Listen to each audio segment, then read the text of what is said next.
भाजपा के खिलाफ जाना कहीं मुकेश सहनी को भारी तो नहीं पड़ गया है। हालांकि मुकेश सहनी ने जिस तरह की बातें रखी हैं उससे साफ नज़र आता है कि मुकेश सहनी एनडीए के साथ हैं और रहना भी चाहते हैं, लेकिन जिस तरह का व्यवहार उनके साथ हुआ उसको लेकर के उनकी आपत्ति है। अब इन सब बातों पर खुल करके बयान भी आने लगे हैं। जहां एक तरफ आपको पता है कि मुकेश सहनी के साथ कई नेता खड़े हो गए हैं, वहीं मुकेश सहनी को भारतीय जनता पार्टी के तरफ से अब क्लीन चिट मिल गई है। क्लीन चिट का मतलब ये होता है कि जिस तरह से भारतीय जनता पार्टी के कई नेताओं ने मुकेश सहनी के इस व्यवहार को लेकर के, आपने देखा कि किस तरह से संजय जायसवाल जो कि बिहार प्रदेश अध्यक्ष हैं भारतीय जनता पार्टी के, उन्होंने भी कहा कि मुकेश सहनी जो एक्ट कर रहे थे, जिस तरह की बातें कर रहे थे, वो संवैधानिक नहीं था।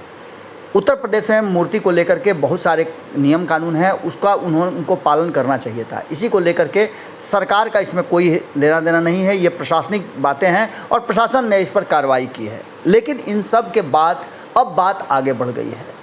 एक कहा जाता है भोजपुरी में कि लड़क भुड़ भुड़, कहीं ऐसा तो नहीं कि मुकेश सहनी से ये हो गया है?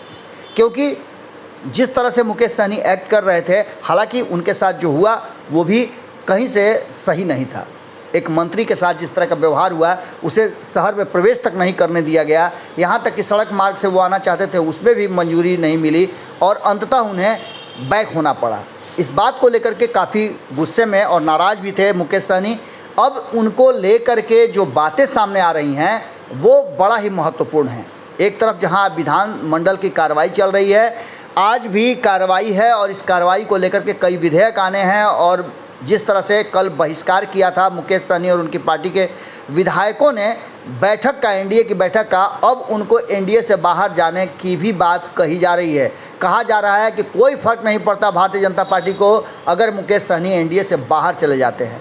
हमने आपको बताया था कि कहीं ऐसा तो नहीं कि भारतीय जनता पार्टी जानबूझ करके ये सब कर रही है कि जिससे कि बिहार में सरकार अस्थिर हो जाए और उसका जो दोष है वो भी भारतीय जनता पार्टी पर नहीं लगे। क्या मुकेश सहनी को मोहरा बनाया जा रहा है? क्योंकि जिस तरह से अजय निषाद, जो कैप्टन जय नारायण निषाद के पुत्र हैं, जिनको मुकेश सहनी भी अपना आदर्श मानते हैं, उन्होंने साफ तौर पे कहा है कि मुकेश सहनी के आने जाने और उनके रहने से कोई फ़र्क नहीं पड़ता है। पहले ही निषाद समाज जो है वो भारतीय जनता पार्टी के साथ खड़ा है, चाहे वो उत्तर प्रदेश की बात कर लें या फिर बिहार की बात कर लें। उत्तर प्रदेश में भी हमारे कई सांसद हैं, कई विधायक हैं, कई मंत्री हैं और हमारा अच्छा खासा वहाँ प्रभाव है। इसलिए मुकेश सहनी की ऐसी कोई बात नहीं है कि वो अलग हो जाएंगे तो हम पर कोई फ़र्क पड़ेगा। हमारे साथ तो वो उत्तर प्रदेश में है भी नहीं।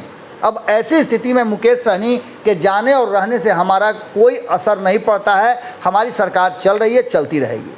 इन सारी बातों को लेकर के अब देखने वाली बात होगी कि इस पूरे मामले पर मुकेश सहनी क्या कहते हैं, क्योंकि इस पूरे मामले में देखा गया है कि मुकेश सहनी ने अपने ऊपर इस पूरे प्रकरण में हमला करने वाले और जो भी लोग उनके विरोध में बोले हैं उनको मुखर होकर के जवाब दिए हैं, चाहे वो आरजेडी के सुनील सिंह हो या फिर अन्य लोग। अब देखने वाली बात होगी कि मुकेश सहनी इस पूरे मामले पर किस तरह से एक्ट करते हैं, जब भारतीय जनता पार्टी ने खुद ही कह दिया है कि उनके जाने और रहने से कोई फ़र्क नहीं पड़ता है।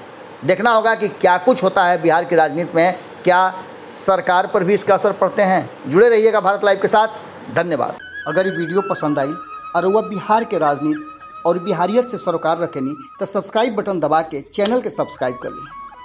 ओजे एगो घंटी बा, ओकरा बटन दबा देला से कुल सटीक और मारक खबर रुआ मुफ्त में मिल जाई। अगर रुआ पत्रकारिता के हमनी के नया प्रयोग में सहयोग कर चाहतानी तो ज्वाइन बटन दबा दी। पेटीएम नंबर नोट कर ली 9386816700। धन्यवाद।